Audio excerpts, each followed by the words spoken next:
Sa pagbukas ng kwento nating dalawa ay ang pagtuklas natin sa isa't isa. Ikaw at ako ang magsisilbing mga bida sa kwentong tayo mismo ang gagawa. Sa unang bahagi, ang pabalat.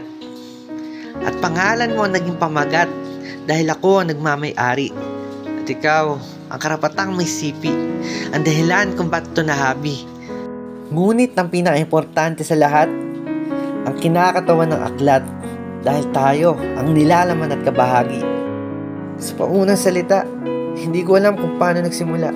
Hindi ko alam kung kailan nagumpisa. Basta, bigla na lang nagtama ang mga mata. At sa susunod na kabanata ay tutuloy sa aking kababata.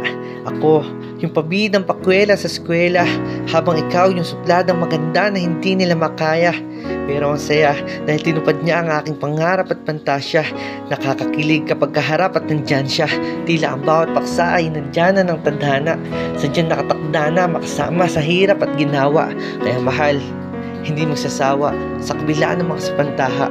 Kaya maniwala, magtiwala, walang mawawala basta ako ang kasama. Subalit hindi naglaon, naging maaksyon at madrama. Nakakatakot, nakakaba, ngunit kahit ganun, mahal pa rin kita. At sa paglipat pa natin ng mga pahina, hindi na tayo magtagpo. Para bang ang lahat ay may malina. Nabalot na tayo ng tampo. Kailangan na ba natin magpahinga at mag-umpisa sa panibagong yugto? Tulad nga ng mga ibang kwento sa libro, may darating na pagsubok at tukso. May papasok na ibang tao dyan sa buhay mo dahil hindi lang naman sa atin umiikot ang mundo. Kaya nga, nang dumating na ang mga bagong tauhan, naitsapera na yung taong palaging nandyan.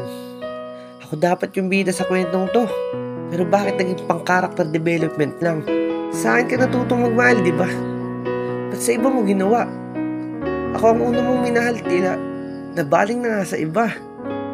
Ako yung may akda, ngunit ikaw yung nagtakda ng katapusan. Ako ang nagsimula pero hindi ako naging handa na pakawalan.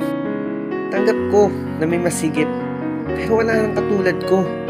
Mahirap naman kung ipipilit, kung hindi na talaga ako.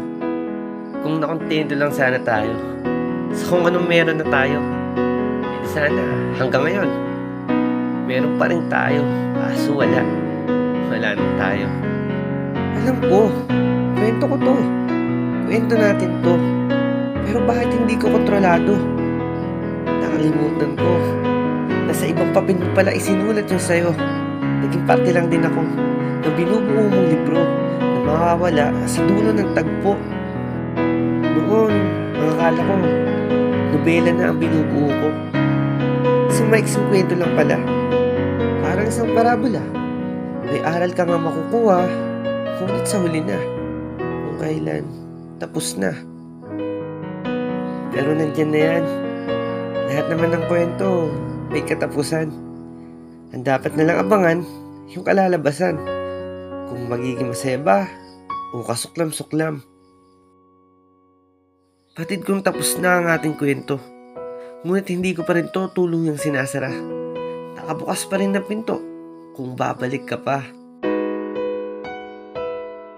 Pero kung wala na talagang tsansa na maituloy pa natin tong dalawa, hayaan mo. Kagandahan ko na lang ang pagkakagawa ng istoryang hindi ka nakasama.